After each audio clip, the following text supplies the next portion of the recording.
Di 2006 awal saya merasa penasaran karena saya dulu di Makassar aktif di Pramuka di Unhas.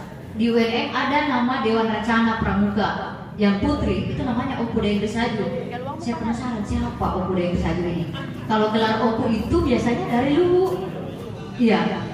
Maka disitulah saya mencoba menghadap ke ketua DPRD Luwu saat itu juga perempuan, Ibu Hajar Nur Talib. Kemudian Bupati Luwu saat itu Pak Basmin. Saya menghadap kedua tokoh ini.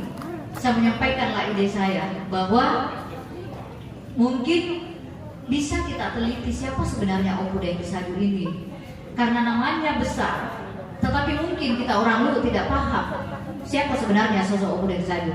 Maka mulai dari situlah dibentuk tim, kemudian pemerintah daerah dan Pemprov Sulsel memberi amanah kepada saya menjadi ketua tim pengusulan Opu Deng Desaju menjadi pahlawan nasional. Alhamdulillah selama 11 bulan kami teliti, kami seminar regional Tanah Luwu, seminar regional Sulawesi Selatan, kemudian seminar nasional di Jakarta di Kementerian Sosial Republik Indonesia.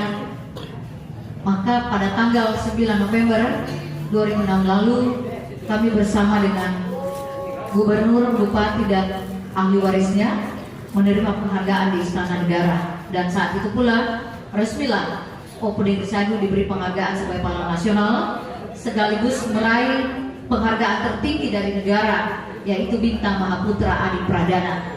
Karena perjuangan-perjuangannya ini yang harusnya kita sebagai orang Luwu merasa bangga dengan itu. Kemudian proses pengusulannya juga adalah tokoh pahlawan nasional yang urutan ke-126 Opu Deng Desaju. Coba dibuka di Arsip Nasional dan Museum Republik Indonesia. Urutan ke-126 itu bernama Opu Deng Desaju, dan itu diurus dalam waktu yang tersingkat dari seluruh pahlawan nasional saat itu, hanya 11 bulan. Tidak membandingkan datu kita yang mulia Adi Jema, prosesnya kemarin sampai 12 tahun karena prosesnya pergantian tokoh, pengurusnya dan sebagainya. Ada beberapa bukti yang diminta oleh pemerintah pusat saat itu. Salah satunya adalah bahwa apakah Opu Deng Desaju ini tercatat dalam Arsip Nasional. Saya kembali ke Arsip Nasional Republik Indonesia di Jakarta dan mencari itu, ada filenya berbahasa Belanda. Maka saya kembali ke Unhas mencari dosen sejarah yang bisa berbahasa Belanda untuk membantu saya menerjemahkan itu. Itu saja syarat yang sempat diminta yang saya anggap harus saya bolak-balik Jakarta saat itu. Alhamdulillah semua karena kekuasaan Allah itu bisa saya menemukan tokoh almarhum Pak Edward Polinggoman, seorang tokoh yang berasal dari Ambon. Iya, dia bukan orang Luwu, dia dari Ambon, tetapi disertasinya ketika dia kuliah di Belanda memang adalah perjuangan Sulawesi Selatan, khususnya dari Tanah Luwu. Itu yang mempermudah juga kemarin. Kemudian yang kedua masih ada anaknya, anak bungsunya bernama Quraisy Daud, itu masih hidup. Kemudian cucunya masih ada yang Amir Daud dan Ilyas Daud, dan hari ini semua sudah almarhum. Itu yang sama-sama saya ke Istana Negara menerima penghargaan. Nah, sebelum saya akhiri, ada dua titipan saya kepada generasi muda, terutama Tanah Luwu. Selain tadi yang disampaikan oleh Konsulo bahwa bangsa yang besar adalah bangsa yang mampu menghargai jasa pahlawannya, maka saya titipkan kepada kita semua sebagai generasi Widyata Luwu, apa yang menjadi semangat perjuangan Opu Deng Desaju, yaitu biremui itelok maigae, nah iya itelok si batue. Artinya, jika kita melakukan sesuatu dimanapun kita berada, maka selalu kita kedepankan adalah kepentingan umum, bukan kepentingan pribadi. Apalagi kalau kita menjabat sebuah jabatan, jangan pernah dianggap bahwa jabatan itu adalah milik pribadi, tapi kita harus bersiap menjadi pelayan orang-orang yang kita pimpin, termasuk di organisasi OSIS, organisasi mahasiswa. Jangan pernah kita bangga dengan jabatan itu, karena jabatan itu adalah tempat kita untuk mengemban amanah. Mungkin itu yang bisa saya sampaikan kepada kita sekalian.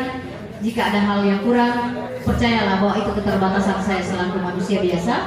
Namun jika ada hikmah yang bisa kita petik dari silaturahim kita malam hari ini, percaya bahwa semua itu karena kekuasaan Allah Subhanahu wa Ta'ala. Saya akhiri dengan syafaat. Wabillahi taufiq wal hidayah. Wassalamualaikum warahmatullahi wabarakatuh. Iya. Ini tadi paparan dari narasumber 2 tentang yang pandang pengetahuan kita tentang Pamajang atau yang lebih dikenal dengan modernisasi. Satu yang saya tangkap bahwa di budaya luhur ternyata tidak bias gender. Jadi perjuangan itu bukan perjuangan laki-laki, bukan perjuangan perempuan, tapi perjuangan manusia. Bagaimana dengan keharmonisan? Iya. Ini tokoh yang sampai sekarang masih sangat kontroversial, mulai dari perjuangannya, mulai dari kehidupannya dan sebagainya. Bisa kita dengar sedikit banyak dari Kakanda Pak. Iya, Kakanda, silakan.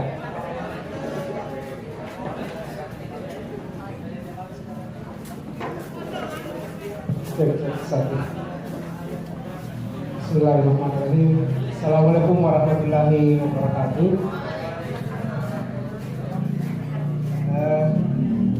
Saya merasa grogi ini di samping para guru-guru saya.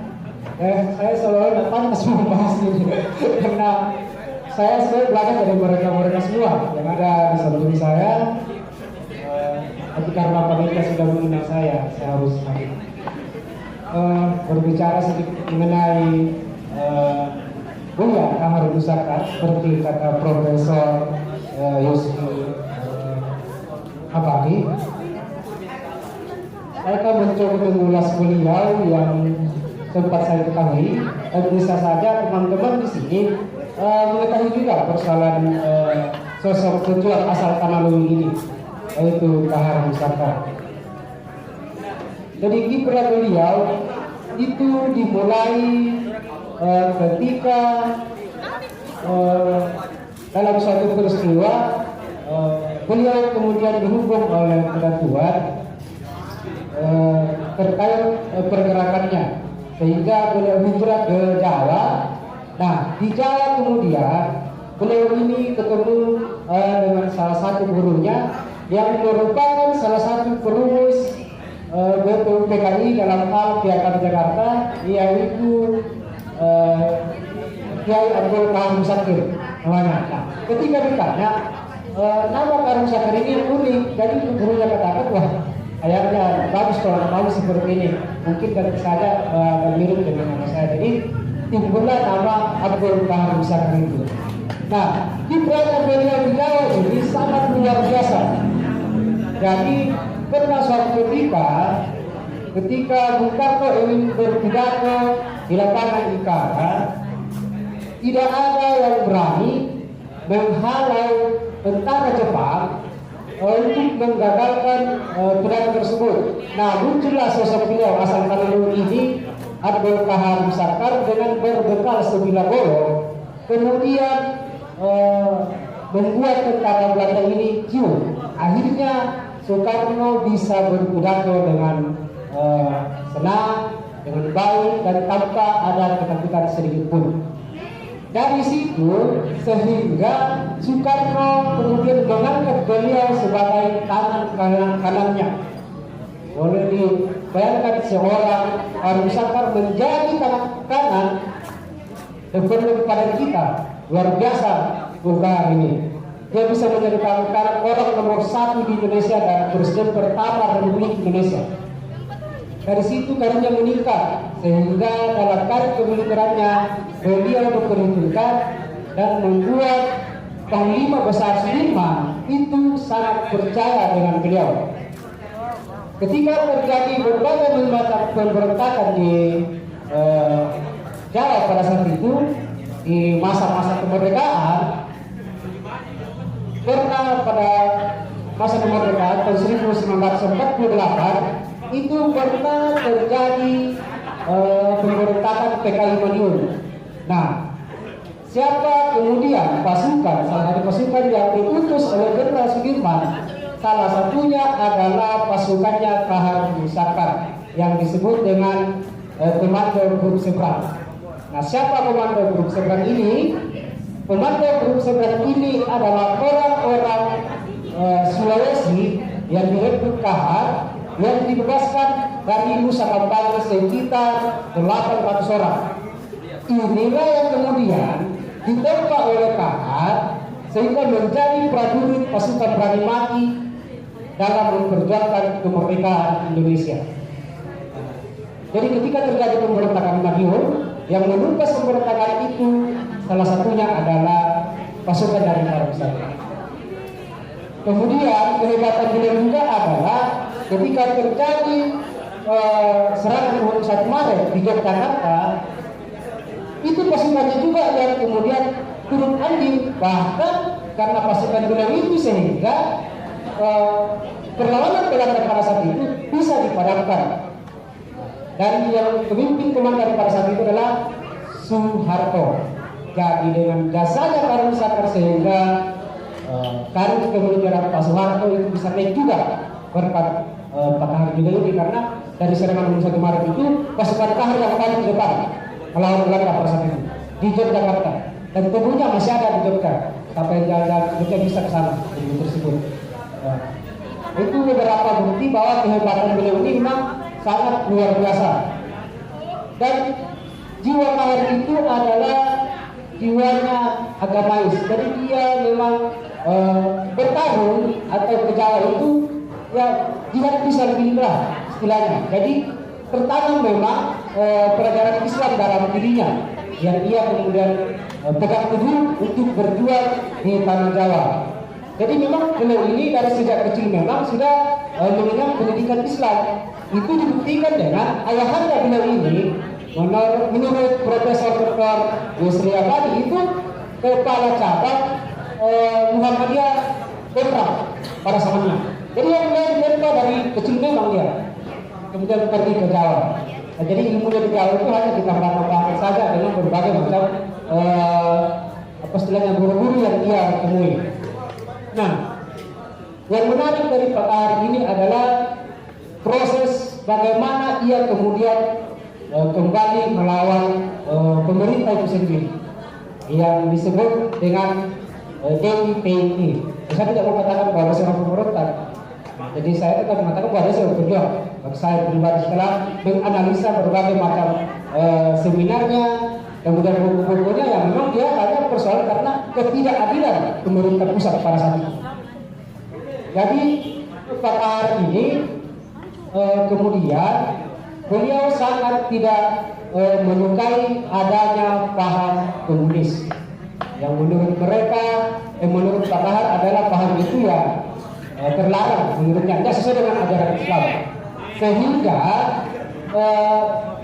suatu ketika dia diminta untuk mencoba bernegosiasi dengan Bung Karno persoalan ideologi tersebut, tapi dia menolak, dia tidak menginginkan itu.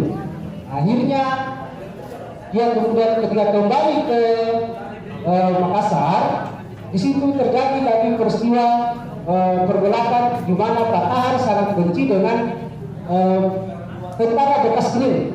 Ya, jadi dalam tubuh TNI pada saat itu terjadi pergolakan politik istilahnya, di mana disepakati adalah yang bisa menjadi tentara nasional Indonesia itu adalah orang yang terpelajar.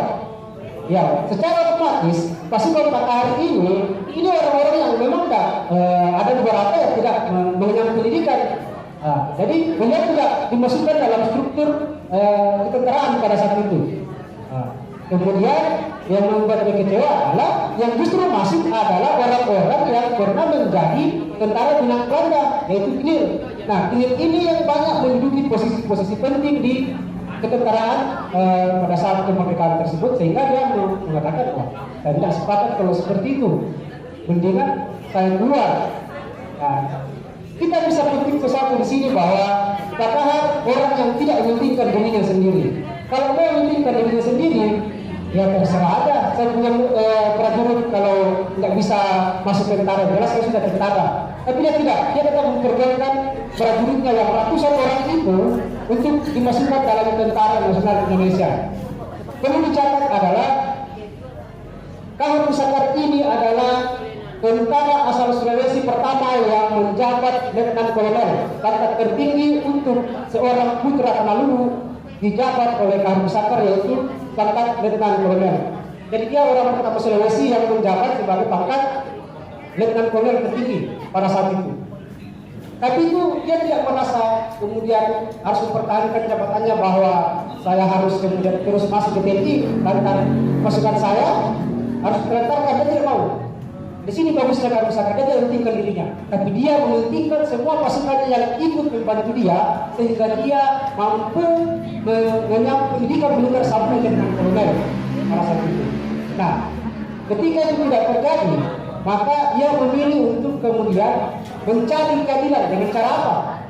Dia melepaskan diri dari TNI di depan Pangdam pada saat itu yang dipimpin oleh Kawinara. Dia melepaskan semua atribut ketentaraannya, kemudian membawa semua pasukannya masuk ke hutan dalam hal mencari keadilan. Jadi kan dia tidak mengatakan bahwa dia memberontak. Ini persoalan keadilan saja sebenarnya, sehingga dia memberontak. Jadi mungkin itu sedikit yang bisa saya sampaikan. Selebihnya nanti kita diskusi lagi.